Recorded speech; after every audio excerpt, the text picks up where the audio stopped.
Bonjour à tous, bienvenue sur ce webinaire qui est consacré à l'électronique imprimée dans le secteur du médical.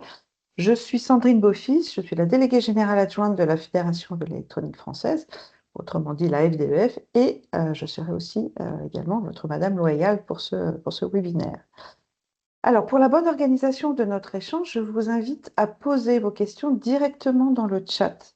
Cela nous permettra d'y répondre au moment qui semblera le plus approprié et de ne pas de ne laisser passer aucun point qui va nous sembler important. Donc, sans transition et après quelques mots de ma part pour vous présenter la nouvelle fédération, je donnerai la parole à Delphine Péchevet du laboratoire Alpace, qui prendra la parole pour nous expliquer les bénéfices, les verrous technologiques de l'électronique imprimée ainsi que la complémentarité avec l'électronique conventionnelle. Puis Anna Chirinskaya de la société Omini nous expliquera comment l'électronique imprimée est utilisée pour fabriquer des capteurs électrochimiques performants. Et enfin, Harald Versiren de Quad Industries conclura ce webinaire en démontrant comment l'électronique imprimée permet de créer la prochaine génération de patchs médicaux intelligents en alliant capteurs, connectivité et confort pour le patient. Donc, sans transition, je passe à la présentation de cette nouvelle fédération de l'électronique française qui a été créée il y a un an, mais qui est vraiment effective depuis là, le début de cette année, depuis janvier 2026. Donc cette fédération, la FDEF, a une ambition qui est simple, c'est d'unir les acteurs de l'électronique pour faire rayonner une filière stratégique vitale et en pleine transformation. Donc la FDEF, elle est née de la volonté de rassembler, c'est-à-dire qu'aujourd'hui, il y a 3 syndicats majeurs que sont Axiel, le SNES et le SPDI qui ont choisi de parler d'une seule voix pour porter les enjeux de toute la filière. Notre écosystème est très vaste, puisque l'industrie électronique irrigue tous les secteurs, que ce soit l'automobile, l'aéronautique, la santé, le spatial, les télécoms, la défense et bien d'autres encore. Et ce n'est pas vous que je vais l'apprendre, l'électronique n'est pas un secteur parmi d'autres, c'est, on peut dire, la colonne vertébrale de l'innovation française. Alors, la gouvernance de cette fédération, elle est menée par Frédéric Legrévez, qui est présidente de la fédération, secondée par Vincent Bédouin, président adjoint, et Alain Gorec, trésorier. Et elle porte une vision qui est claire: construire une filière électronique française forte, innovante et durable. Et cette vision, elle s'appuie sur les axes stratégiques du comité stratégique de la filière électronique et elle se décline autour de missions qui nous apparaissent essentielles, c'est-à-dire engager et rendre visible l'ensemble des membres, promouvoir nos métiers, attirer de nouveaux talents, favoriser les synergies entre les acteurs de l'amont à l'aval, représenter l'industrie auprès des pouvoirs publics pour défendre ses intérêts, renforcer les compétences et l'attractivité dans un contexte de pénurie de main-d'œuvre et stimuler l'innovation, développer une industrie durable et porter une vision stratégique commune. Et donc, c'est cette cohérence collective qui nous permet d'avancer. Si on donne quelques chiffres emblématiques, puisque vous le voyez, la filière électronique, elle pèse lourd. C'est aujourd'hui 18 milliards d'euros de chiffre d'affaires, 80 000 emplois directs, 170 000 emplois directs et au moins 5 000 recrutements par an. Et pour la fédération, ce sont aussi 250 adhérents déjà engagés à nos côtés. Pour structurer notre action, la fédération s'appuie sur 7 collèges qui couvrent l'ensemble des métiers de la filière. On commence par les semi-conducteurs, les composants, l'assemblage, la distribution, les logiciels embarqués, la recherche et la formation et les équipements et services et matériaux. Nous animons également des groupes de travail et des commissions qui sont dédiées, qui sont beaucoup plus transverses, comme la commission affaires sociales, comme le GT environnement, la commission internationale, la commission statistique, tout un tas de groupes de travail, des commissions dans lesquelles on peut échanger et faire de la veille et co-construire la dynamique fédérative. Alors, notre écosystème. Euh, L'une des richesses de notre fédération, c'est bien sûr de rassembler toute la chaîne de valeur électronique, depuis les matériaux jusqu'au système embarqué. On fédère les fabricants de matériaux, de composants, de capteurs, les EMS et les assembleurs, les équipementiers et systémiers, les bureaux d'études, la R&D, les centres de formation, et bien sûr les filières amont, que sont tout ce qui est énergie, chimie, plasturgie et mécanique, et les filières utilisatrices, les filières aval comme l'automobile, l'aéronautique, la santé, la défense, la mobilité, l'agriculture et bien d'autres. Notre rôle, il est simple, connecter, structurer et renforcer cet ensemble pour dynamiser l'innovation et la production en France. Voilà, c'était juste quelques mots pour vous présenter cette fédération. Si vous avez des questions, vous n'hésitez pas à me joindre par la suite. Merci à tous pour votre écoute sur ces quelques chiffres et sans plus attendre, je vais donner la parole à nos trois experts. Déjà, nous allons commencer par Delphine Béchevet, euh, qui est professeure associée dans le groupe CORES, Communication reconfigurable Embedded System, à EPIA, et responsable du laboratoire Alpis, spécialisé dans les antennes et l'électronique imprimée pour systèmes embarqués. Delphine a évolué dans des environnements industriels et de R&D exigeants, notamment chez France Télécom, Schlumberger, Western Geco, dans le domaine de la prospection sismique, ainsi que chez Mind Micrology pour l'industrie où elle a piloté des développements dans le domaine des technologies sans fil.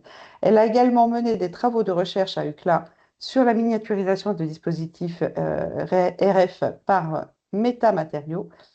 Et ses activités de recherche portent aujourd'hui sur l'électromagnétisme expérimental, la caractérisation des matériaux, l'électronique imprimée sur substrat flexible et la conception de systèmes RF compacts et conformes pour des applications de capteurs et systèmes embarqués, notamment en santé, bien-être et vieillissement.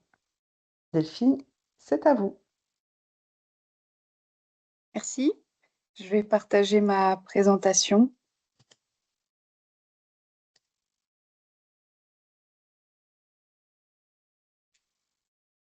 J'espère que vous voyez bien. C'est bon, tout va bien. Donc, cette présentation va durer quelque chose comme 10 minutes.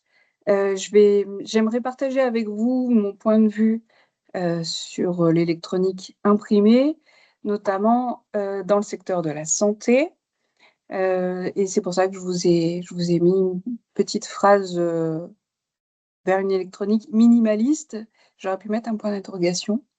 Je parlerai donc d'électronique imprimée en santé et la grosse question est, est-ce que c'est une promesse ou est-ce que c'est une réalité industrielle? Les autres experts autour de la table vont également intervenir, mais on entendra souvent parler de patch, de radiofréquence, de santé, de pharma. Voilà, c'est un petit peu l'environnement dans lequel on évolue. Donc,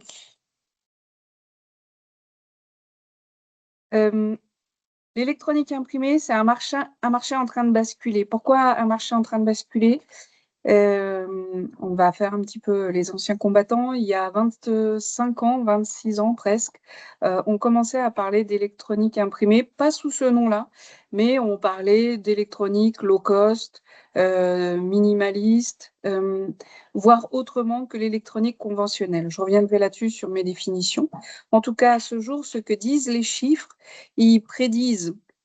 Donc, c'est Markets and Markets, en septembre 2025, ont sorti un rapport qui prédisent 40 milliards de dollars pour un marché mondial électronique imprimé, ce qui est un gros saut. On est à x4 sur la croissance des wearables médicaux, donc toujours d'ici 2030. Et ça, c'est dans Groundview Research, sorti en juin 2023. Et je reviens sur la partie électronique imprimée, notamment le côté additif. Ce qui plaît, c'est on dépose là où c'est utile, là où on a besoin de créer les interconnexions.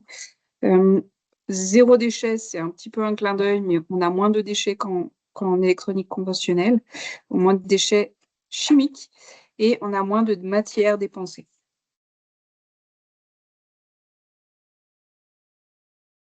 Et la question, donc, à ce jour, en 2026, ce n'est plus est-ce que ça marche, mais qui va se positionner en premier? Il y a déjà des acteurs qui se sont positionnés, des groupes qui commencent à pointer le bout de leur nez. La question est, est-ce que je suis ou est-ce que je passe et je prends le train en marche pendant que l'on peut? C'est mon point de vue, en tout cas. Donc, une petite remarque. Merci Sandrine pour la présentation. Alpiz, c'est un laboratoire d'antennes et c'est pas qu'un laboratoire d'antennes. En fait, on cumule plusieurs compétences et les deux qui sont visibles, ce sont les antennes pour les systèmes embarqués et l'électronique imprimée pour les systèmes embarqués. Nous faisons partie du groupe de compétences CORES à EPIA. EPIA est une haute école dans le canton de Genève. Et donc, j'ai mon bête ici. Et donc, je suis donc professeure associée, comme Sandrine l'a présenté. Et pourquoi je me suis intéressée à l'électronique imprimée, donc ça remonte à loin maintenant, un quart de siècle, mais voilà. Dans notre groupe et dans notre laboratoire, nous travaillons en recherche appliquée. Donc, nos partenaires sont à la fois industriels, mais ils peuvent être aussi académiques. Et nous travaillons notamment avec Decathlon, avec comme groupe. Il y a des groupes que je n'ai pas le droit de citer. Voilà. Nous travaillons avec plusieurs industriels qui sont intéressés par l'électronique imprimée, notamment pour le côté léger, le côté recyclable. C'est des choses vers lesquelles certains industriels sont venus nous challenger.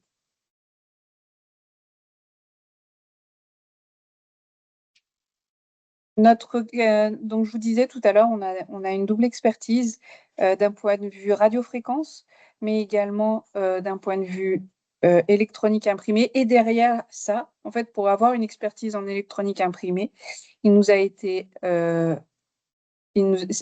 évident pour nous de développer le côté matériaux et les compétences en termes de matériaux. Je vais vous expliquer juste après avec un exemple. Nous avons dans notre laboratoire plusieurs équipements, notamment des machines qui nous permettent de faire des impressions directes, pour ne pas les citer, Volterra et Fluid Writer. Nous avons également des petites machines de sérigraphie pour faire des prototypes rapides.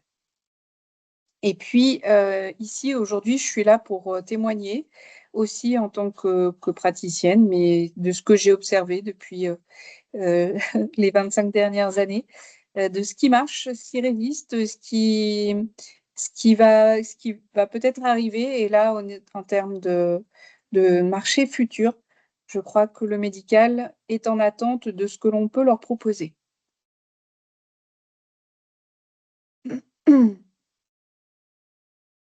Donc, une fenêtre d'opportunité rare, à mon sens. En 2026, j'observe enfin un alignement des planètes. La planète dispositif portable, la planète monitoring continu hors hôpital et une première pression économique structurelle. Alors, sur les dispositifs portables, on voit partout des wearables, on voit des choses, on va parler de tissus intelligents, mais au-delà de ça, des habits intelligents. Donc, c'est plutôt des habits dans lesquels on va mettre de l'intelligence. Et donc, mon collègue tout à l'heure parlera de patch. On va parler de textile connecté, on va parler de choses qui vont être, par rapport à l'usage, qui vont être bien plus agréables.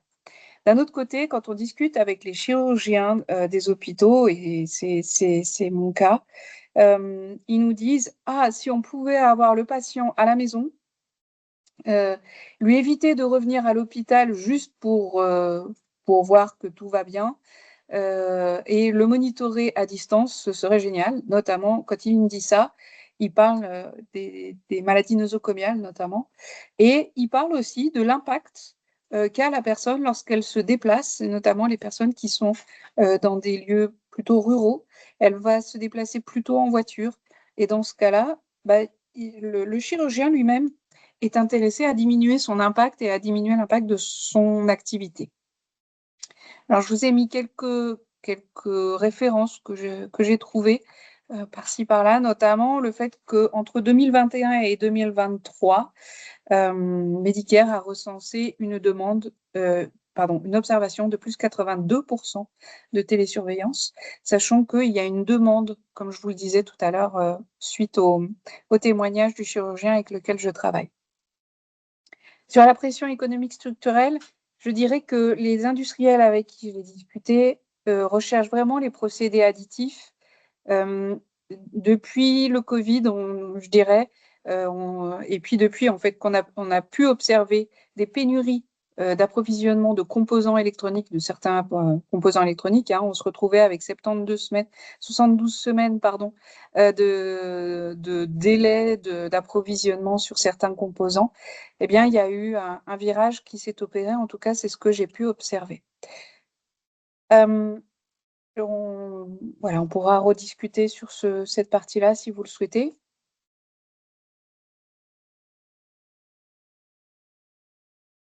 Alors, je me suis fendue d'un petit tableau à discuter aussi également, mais voilà, en tout cas, mon point de vue là-dessus, si on essaye de comparer certains paramètres de l'électronique classique ou conventionnelle par rapport à l'électronique imprimée, j'ai pu mettre en regard les performances, les surfaces, la précision, la flexibilité, l'intégration 3D par rapport donc entre les deux. On va dire que la performance est très élevée sur l'électronique classique, notamment par sa maturité, hein. Ça fait 50 ans maintenant que l'électronique conventionnelle existe, en tout cas par ablation de cuivre, notamment sur des substrats, soit du téflon, soit du FR4, donc du verre époxy. Du côté de l'électronique imprimée, en tout cas, peut-être qu'elle n'est pas aussi élevée qu'en électronique classique, mais en tout cas, elle est suffisante pour la plupart des capteurs que l'on souhaite adresser. La surface est limitée, puisqu'elle est limitée en fait au PCB, et lorsque vous voulez adresser une grande surface, il va falloir dupliquer les PCB, alors que si vous faites en électronique imprimée, vous allez pouvoir bénéficier de toute la connaissance industrielle, notamment des plasturgistes, mais aussi des papetiers, qui savent réaliser des fonctions sur de grandes surfaces. Au niveau de la précision en termes d'électronique classique, on est sur du submicron, mais quand on va parler d'interpiste, de largeur de piste, on est capable d'avoir 0,1 mm. Là, ça devient plus qu'intéressant, voire plus 50 microns sur certains cas. Là où en électronique imprimée, c'est le challenge actuel, hein, on essaye d'avoir des interpistes de plutôt de 100 microns, 1,00. En jet d'encre direct, on est sur du 150, 200 microns. Volterra, comme... Pardon? Ok. Donc, ça dépend des techniques utilisées, mais il y a un gros challenge actuellement en électronique imprimée sur la précision de réalisation. La flexibilité, alors, en électronique classique ou conventionnelle, on va plutôt parler de rigidité, même si on essaye de diminuer les épaisseurs des substrats, on reste plutôt rigide. Quand on vous dit carte électronique, généralement, vous pensez à quelque chose de plutôt rigide.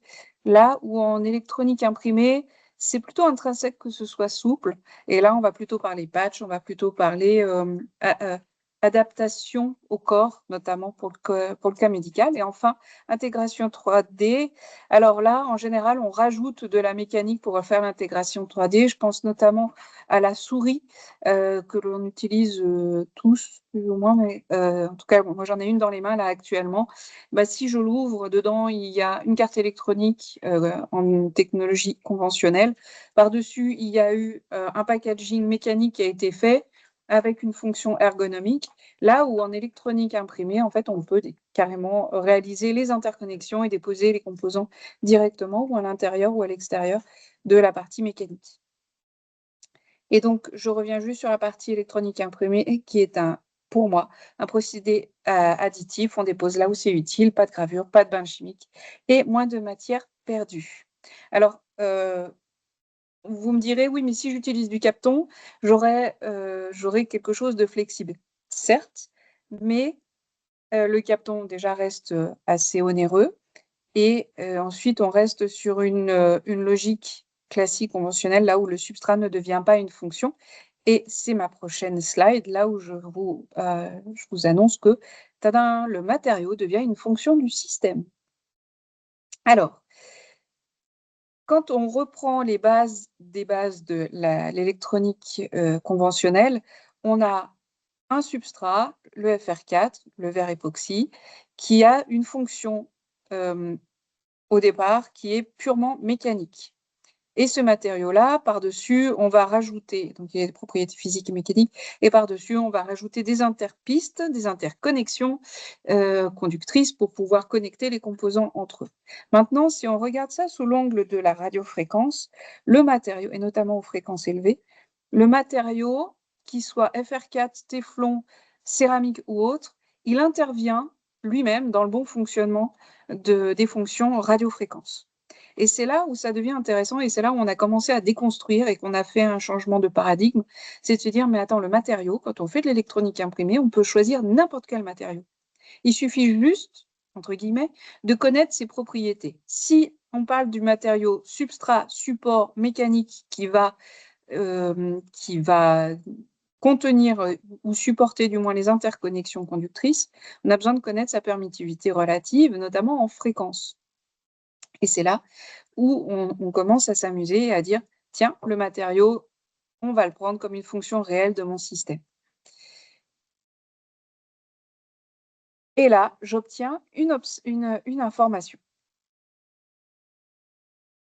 Le substrat donc n'est plus passif, il capte, il transforme, il transmet, et tout de suite après, je vous donne un cas concret. Donc, nous avons travaillé sur plusieurs projets, mais celui-là, je peux vous en parler et je peux vous le dévoiler.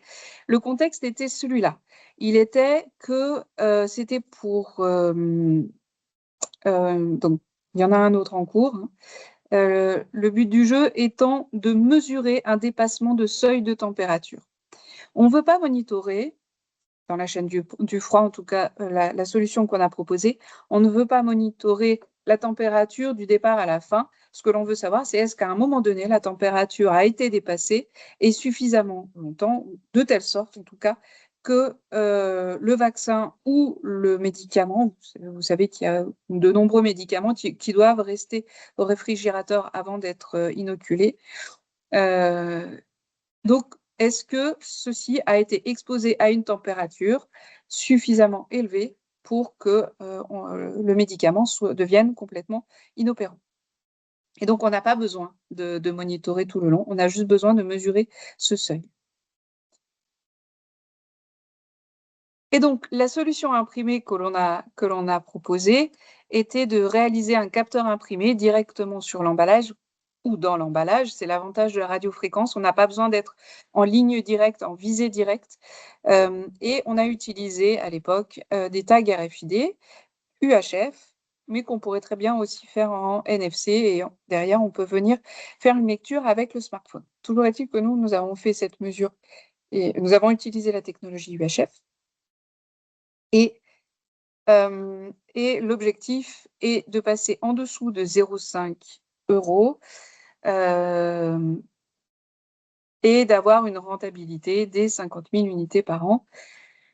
Et on essaye de se positionner également sur les normes et les certifications. Alors, le voici, notre capteur. Donc ici, c'est un tag RFID. Ici, c'est son voisin qui était comme celui-ci avant qu'il y ait dépassement de cette température. Nous avons utilisé, ça c'est une chose que l'on ne peut pas réaliser en électronique conventionnelle, c'est que nous avons réalisé l'antenne, donc que vous voyez en gris ici, directement sur un substrat. Nous avons élevé la température et en fait, ce substrat-là, il a la particularité de réduire 5 fois sa taille en X et Y. Et évidemment, il s'est épaissi. Mais en tout cas, l'objectif était d'avoir toujours une antenne qui soit toujours active, mais de réduire sa taille à l'élévation de la température. Dans les conditions de mesure que nous avons eues, avant l'élévation de température, nous étions à 6 cm de distance. On aurait pu être à 10 mètres, mais on a choisi volontairement de limiter la puissance d'émission. On savait que l'évolution était tout à fait linéaire, donc on s'est mis à moins 10 dBm.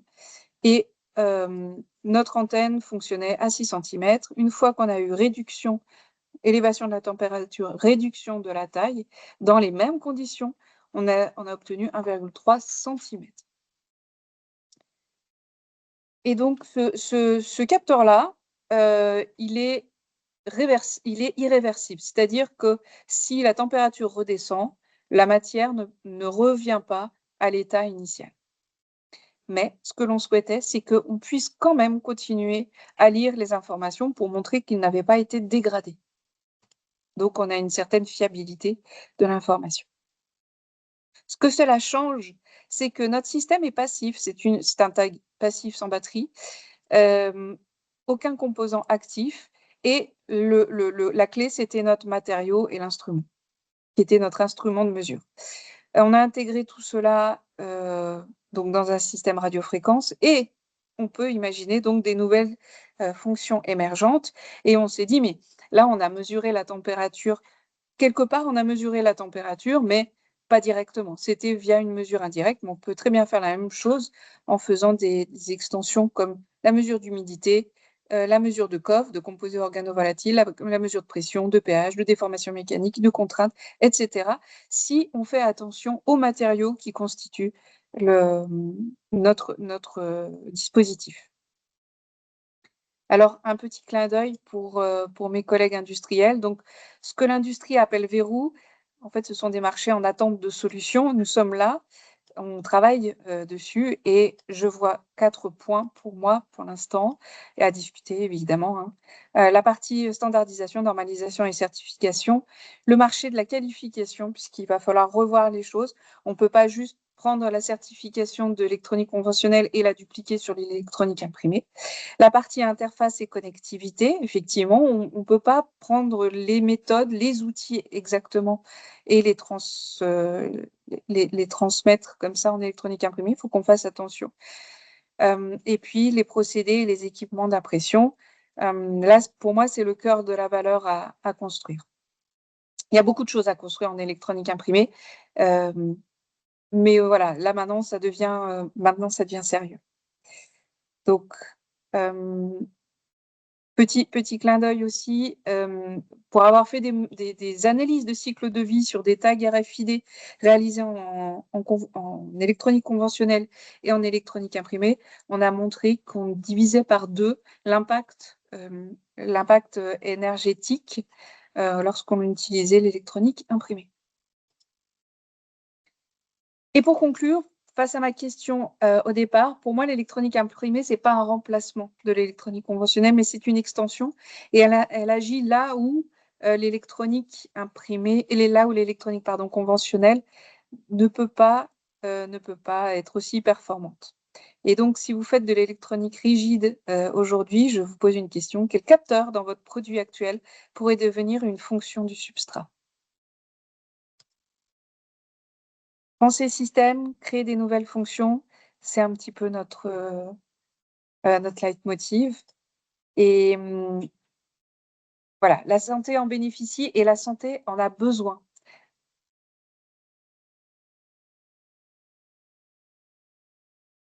Je vous remercie pour votre attention.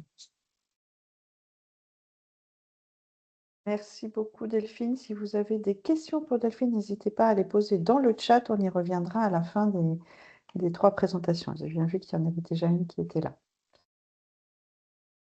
Alors, maintenant, je voudrais vous présenter Anna. Je vais quand même partager, hop, voilà, mon document. Donc, je voudrais vous présenter Anna Chevinskaya, qui est CTO et cofondatrice de Omini et qui est titulaire de plusieurs masters en sciences ainsi que d'un doctorat en chimie sur la modélisation physique des biocapteurs à base des transistors électrochimiques organiques. Anna est une experte scientifique et technologique en modélisation physique, synthèse de matériaux et fabrication de dispositifs, biocapteurs et électroniques, complétée par de solides compétences en gestion de projets, d'équipe et de communication scientifique. Anna, c'est à vous. Bonjour, merci. Je vais partager ma présentation.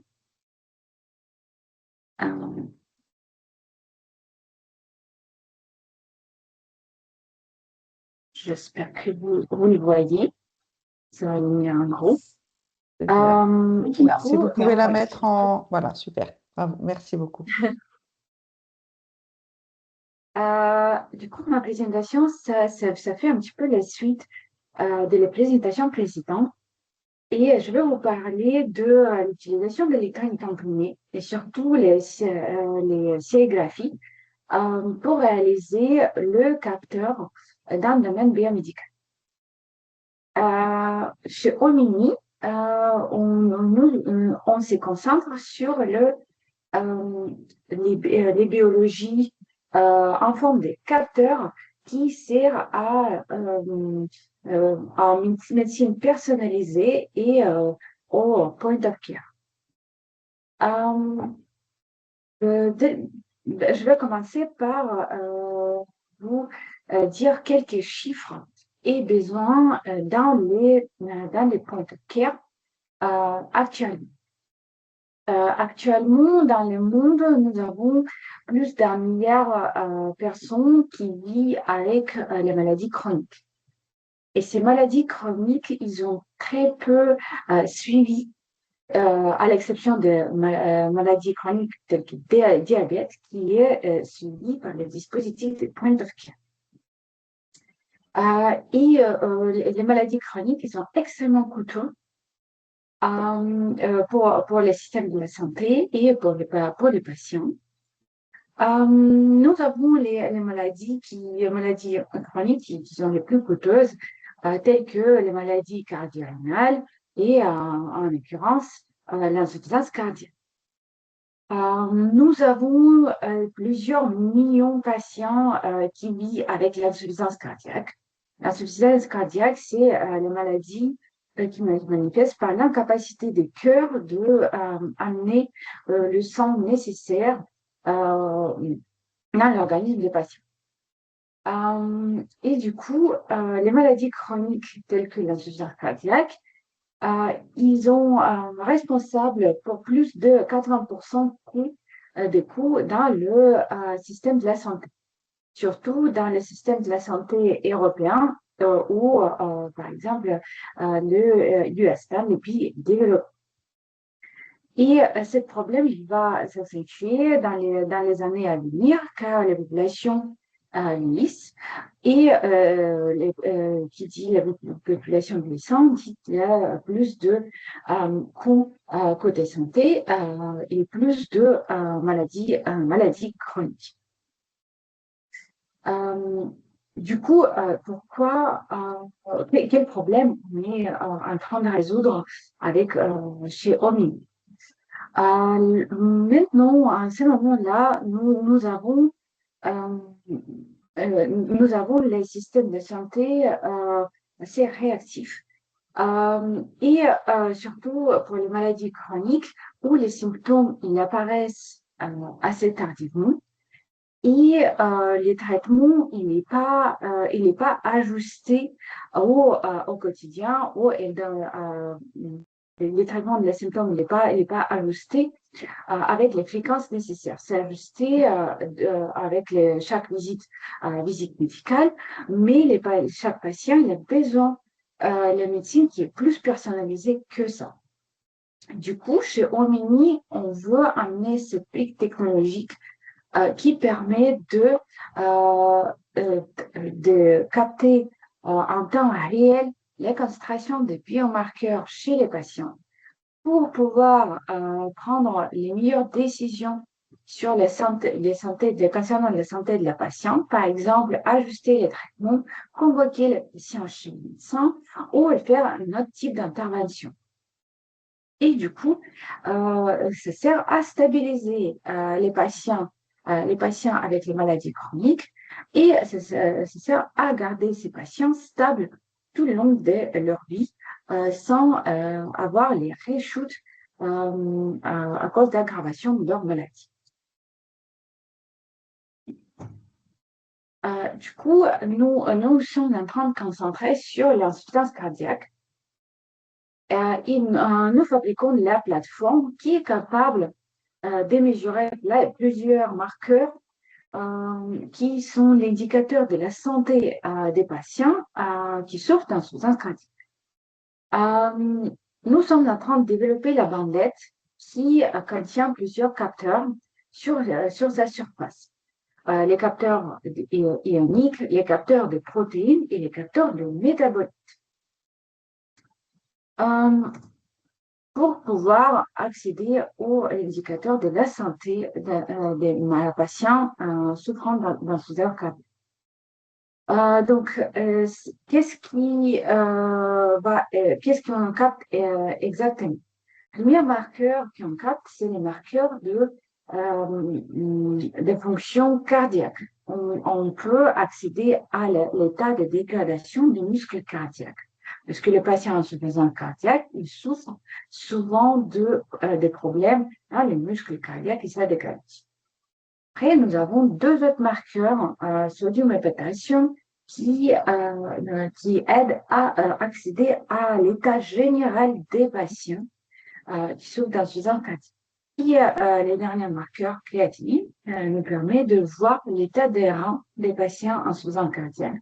Parce que les maladies rénales, ils ont comorbide, ça veut dire que les patients en insuffisance cardiaque, ils souffrent souvent d'insuffisance rénale. Et du coup, notre dispositif, il ressemble bien à les dispositifs pour les patients diabétiques.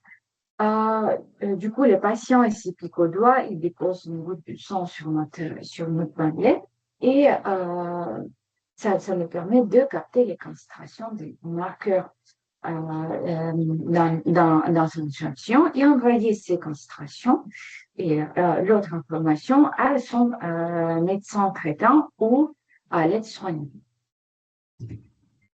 Notre technologie est protégée par plusieurs brevets et nous sommes en train de développer à l'interne ces capteurs-là ainsi que les lecteurs et la plateforme pour le patient et pour le médecin. Du coup, nous sommes en train de produire en interne nos bandelettes. Pour l'instant, nous sommes en train de produire les bandelettes en interne à l'aide d'outils de sérigraphie. Nous sommes avec une machine, nous sommes capables de produire autour de 500 000 bandelettes par an. Déjà chez nous. Et c'est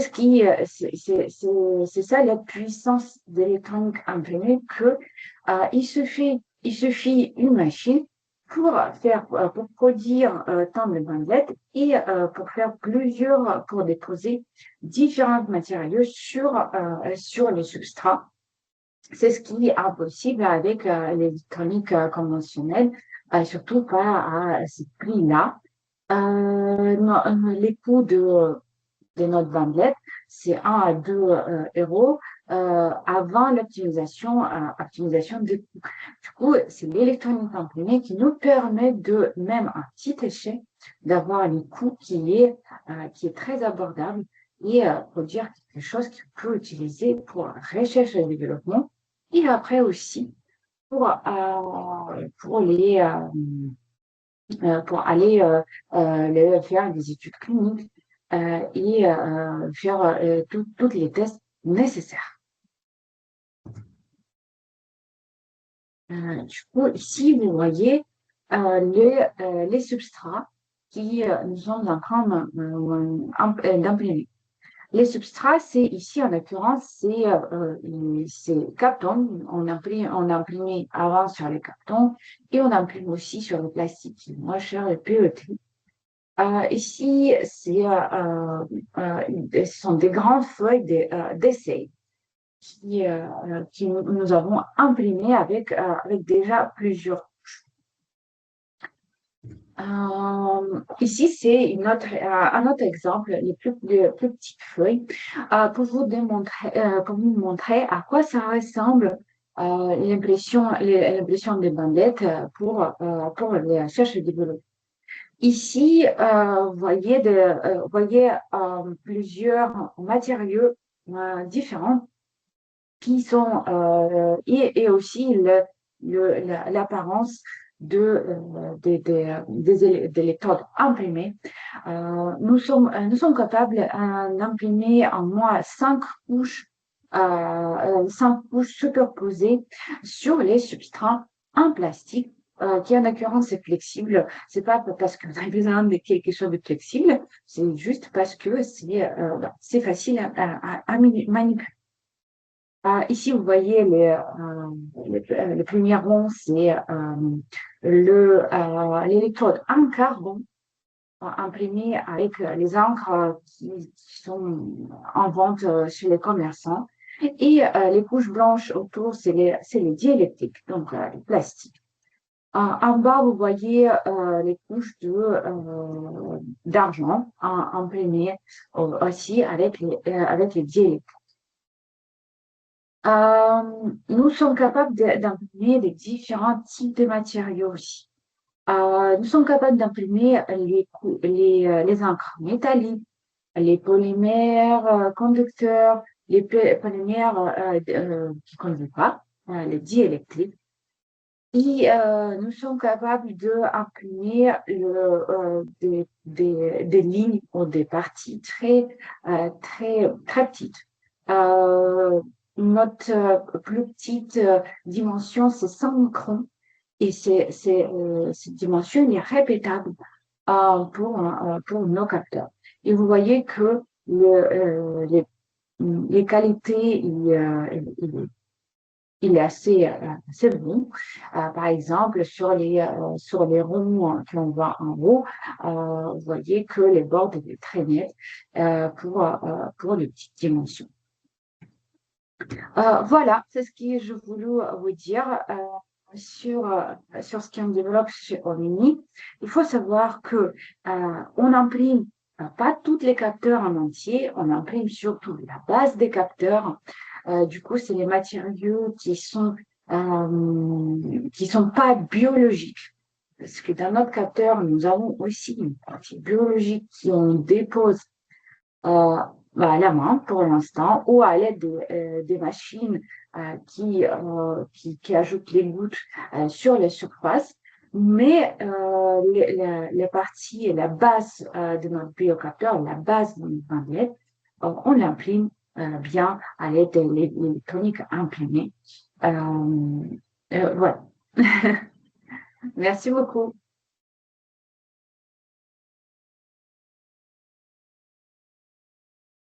Merci beaucoup, Anna. Hop, je repartage de mon côté. Merci, Anna. Bien sûr, si vous avez encore des questions, vous les écrivez dans le chat et on y répondra à la fin de l'intervention de Harald. Et donc, c'est au tour de Harald maintenant, Harald Virseren, qui est responsable du développement commercial chez Quan Industries, où il se consacre principalement aux applications dans le domaine de la santé et des patchs médicaux intelligents. Il apporte plus de 30 ans d'expérience dans le secteur de l'électronique, dont plus de 20 ans dans le développement commercial à l'international.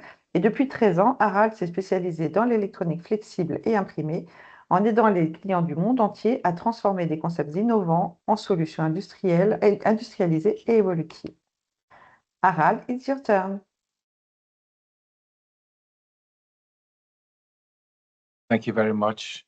So I will now share my screen. Okay, I hope you can Yes, it's okay. see that now. It's okay. Okay. Could you put it in full screen, please?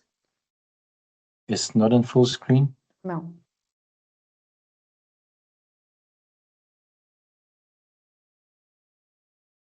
At the bottom, yeah. No, it was at the bottom of your screen. Yes, it's okay. I think it now is better. Yeah. Yes. Okay. Thank you. It's okay. Good afternoon, everyone, and thank you for joining this webinar. If you look at healthcare today, one of the biggest shifts is happening right at the interface between the technology and the human body. We are moving from episodic measurements in hospitals to continuous real-time monitoring directly on the skin. And that is exactly where printed electronics make the difference. At Quad Industries, we work with innovators around the world to turn smart medical patch concepts into scalable, manufacturable products, not just prototypes, but reliable medical grade solutions that can be produced in the millions. Because the real challenge is not a great idea. It is making it work consistently, comfortably, and at scale. Today, I'll share you how we bridge that gap from concept to industrialization and make it what it really takes to bring the next generation wearable healthcare solutions to the market.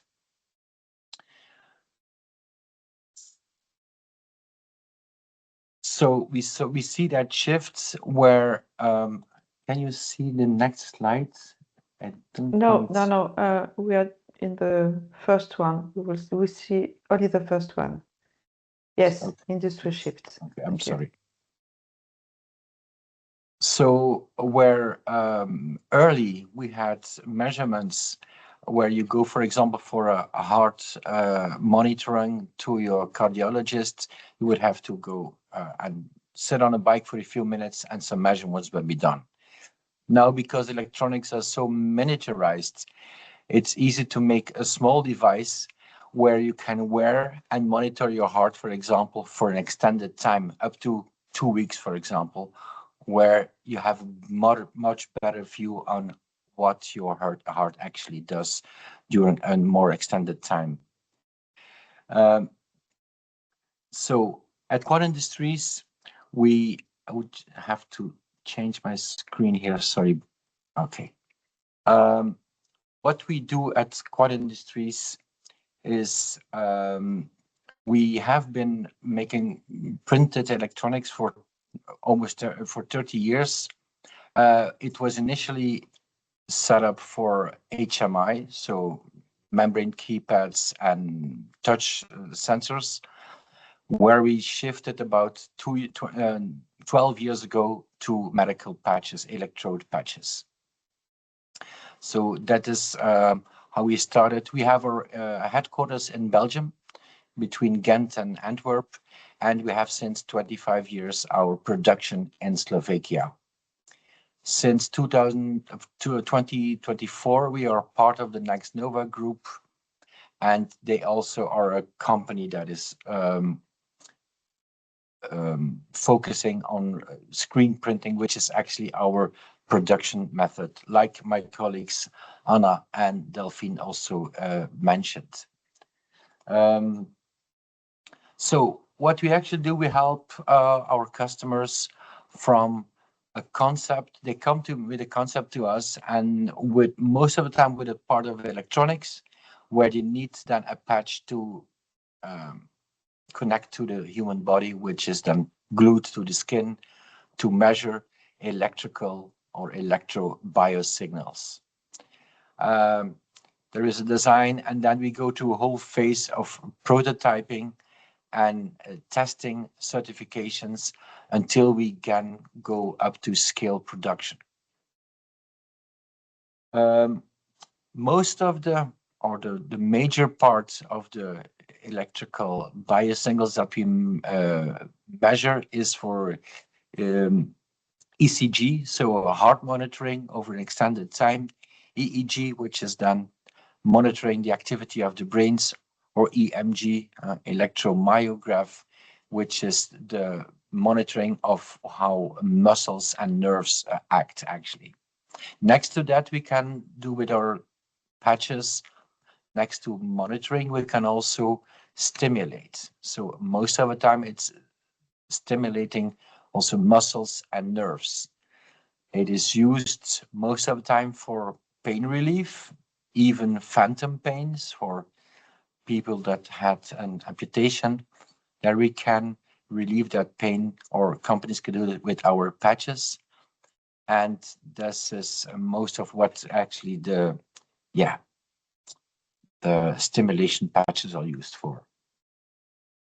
The real challenge actually here is not especially a good idea, because I have to say a lot of companies come to us with great ideas, but then to make it work, to bring it to the market, and to have a product that is approved for medical use.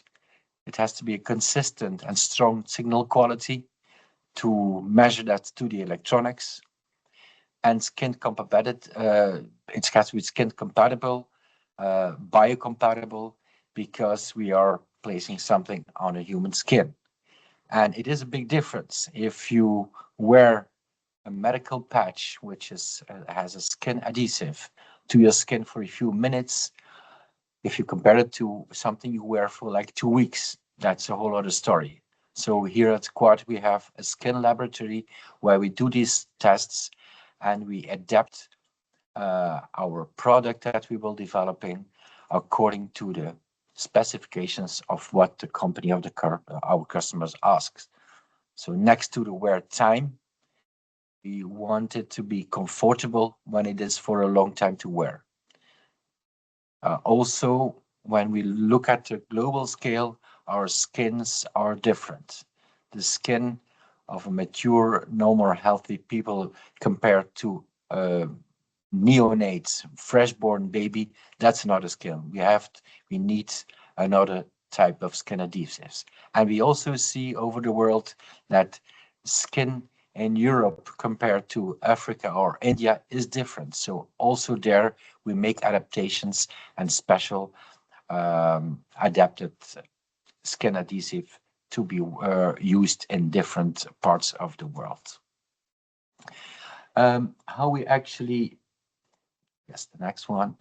How we actually work. So like I told you, the customer has a part of electronics. Well, they have the electronic parts, most of the time connected to a smartphone, for example, through Bluetooth or something, or can be read out and be sent to a cardiologist or another medical doctor to analyze the signals. Most of the time, there are a lot of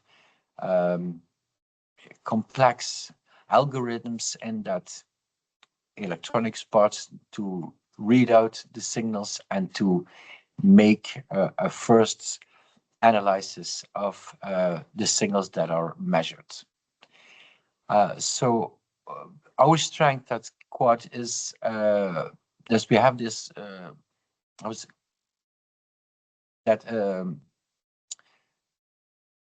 long time experience with the choosing materials that really go together well and are adapted to the use that is asked for the customer or their patients. I told you that we have our production plant in Slovakia, but next to that we have in Belgium also the same machines where we can make very rapid prototypes for customers to be evaluated, to be tested, or to be accredited by bodies that has to be like FDA, MDR, or other bodies that have to approve something to be used in medical healthcare. And of course, next to that we can scale, of course, the production. Now, sorry, I have to go to 2 slides. The materials most of the time that are used, so the basic substrates are made out of PET, and next to that, for more wear comfort, is TPU, which is a very thin layer, and the same technology as my colleagues presented. It is a substrate where flexible printed conductive layers are put on. Most of the time it's silver-based conductives, and next to that we have insulators or dielectrics put also on there. So next to the PET we have TPU, which is a very thin, a very flexible layer, most of the time adapted also on a non-woven textile for longer wear time. We have different types of electrodes, so the dry electrodes and gel-based or gel-based electrodes, where we also apply next to silver chloride to interact with the gel that is applied to the skin. I've told you about the skin adhesives that are can be very different depending on the application and the the specifications where it has to be worn and how long it has to be worn. So that construction, the setup, the stack up of all these materials, that is what we help our customer with to choose the right combination of materials. I told you that signal strength or quality is very important. So impedance is something that is measured also during production. We have a 100% testing system. So every patch that leaves our company is tested on functionality and also on optical aspects that are demanded for the customer. Adhesion tests, EC12 tests, defibrillation tests, and we comply to the ISO 13485, and also our production plant is FDA approved. So because we are working global and an important part of our customer base is based in the United States. Next slide is a typical build-up of how a patch looks like. I will start from the bottom, and that's actually the part you would see on a patient. The blue part on the bottom is actually the electronics. It signifies an electronic parts with communication to a platform on a smartphone or another system for the readout of the signals or an interpretation of the signals that are measured. And then we have the TPU or PTU or PET substrate that carries actually the sensor material. There is then stretchable or flexible ink, which is most of the time silver-based. Then some dielectrics for insulation. Then comes, of course, the skin adhesive, which is the important part. In between, we have the silver chloride and the hydrogel, or in some cases, dry electrodes parts that are actually making contact with the skin. And then the release liner is something that is torn off at the moment a patch is applied to your body. So the concepts we discuss with the customer, do some tests, prototyping, and then the customer goes for clinical tests, has certifications, and then we can start production, scale production, series production. And that whole trajectory from the first idea of concept is minimum a 6 months time, where the customer has his idea, where we interact with them, change and improve the setup of the product. Our ecosystem is based, actually, we work very close together with our suppliers, where we have access to the most recent and newest materials. And we also are asked from our suppliers to work for them to test their new materials in real time, in real life projects. And that's really what we do for our suppliers. And every time something news comes out, we try to implement the most recent technology at the specifications of the customer. We work very close with university, hospitals, and investigation and companies that actually do research development companies. That's what I wanted to say. To do research on new applications, and we are often involved in EU European projects that are funded projects. At this very moment, we are working, I think, on 4 projects together with universities on developing new applications. So that's about the electro biosignals patches. Next to that, with our printed electronics and screen printing technology, we have some other applications where we can use or apply electrical conductive materials onto textiles, which are then called smart textiles. They have to be stretchable, washable, and that's also what we do. So in the lowest right low corner, you see a T-shirt where there is actually ECG measuring done in a T-shirt. What we also have made with, and we call it PTC ink, positive temperature coefficient ink, where we can make heating systems in textiles. The right top corner are actually heated gloves. And of course, that material has to be sustainable and also washable, and must be able to work with on people that wear it and do activities and sports and so on. I think normally this is a movie that should work. Here you can see with a thermal camera that we have made this heating in a T-shirt that is stretchable, has been washed, I think, 400 or 500 times in a washing machine, and still works perfectly with these PTC inks, where you can have heating in a T-shirt. It is used for variable applications in defense and aerospace applications. Okay, and then I think my last slide is another technology, but it's also produced with the same technology.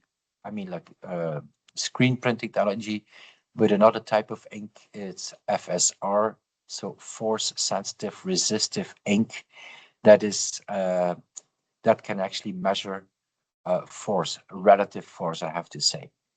The picture you see here is an inlay, a shoe inlay that is used in golf, where in training the golf players are monitored how to put their feet, where to put pressure, and to monitor how they do that and to help them. Actually, it is for patients that have been operated in the rehabilitation concepts.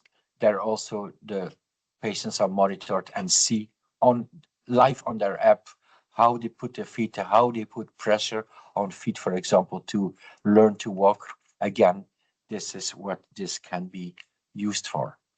And that is the end of my presentation. Thank you all for your attention.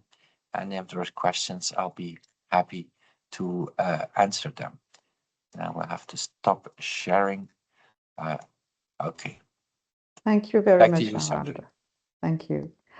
Alors, j'ai vu qu'il y avait quelques questions dans le chat. On va commencer par les toutes premières questions. Donc, deux premières questions pour Delphine. Quels sont les avantages par rapport aux étiquettes qui changent de couleur à placer directement sur chaque fiole de vaccin? Lecture à distance sans contact visuel. Tout à fait. Ça permet de faire une mesure. Donc, j'ai répondu aussi dans le chat. D'accord. Cela permet de faire une mesure à distance de plusieurs en même temps, sans avoir à ouvrir la boîte de transport. D'accord. Donc, je l'ai redit parce que ça peut être intéressant pour les autres participants aussi d'avoir vos réponses.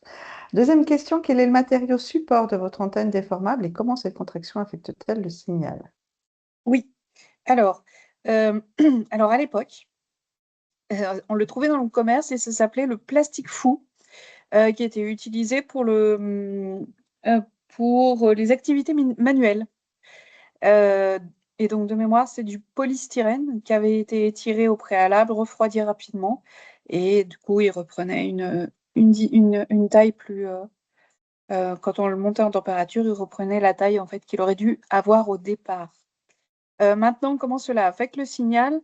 Comme la partie conductrice a été réalisée à la surface du substrat, que le substrat s'est rétracté et que le design de l'antenne a fait qu'elle a pu suivre ce rétrécissement, la taille de l'antenne est plus petite et donc la fréquence de résonance de l'antenne est plus haute et elle n'est plus dans la bande, notamment là c'était de la RFID UHF, donc elle n'est plus dans la bande UHF.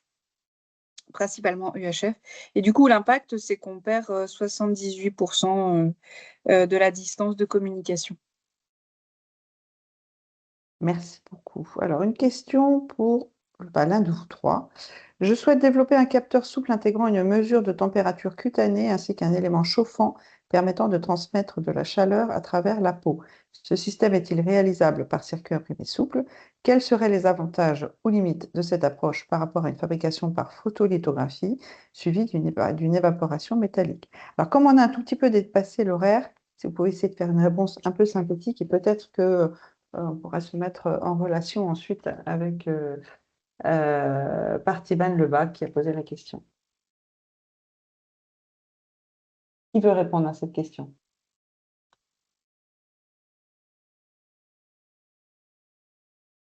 Alors,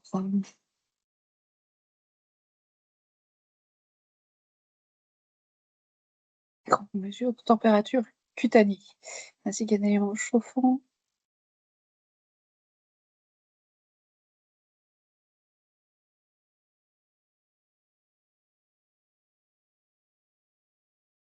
Chaud. Alors peut-être que Harald, qui a déjà présenté des dispositifs. Et Évangéline, est-ce que vous avez une question ou une réponse éventuelle à apporter? Harald essaye de répondre, mais il a le Harald a le micro coupé. coupé. Pardon. Excuse me. So is it possible to summarize a shorter question? I think there is a demand for temperature measurement on the skin. Is that correct? Yes.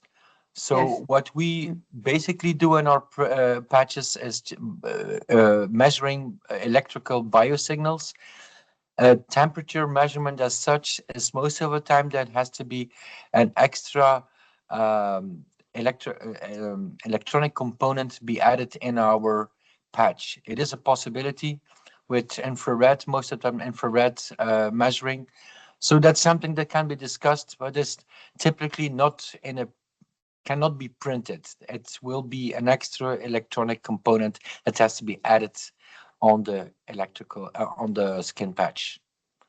Is that an answer to your question?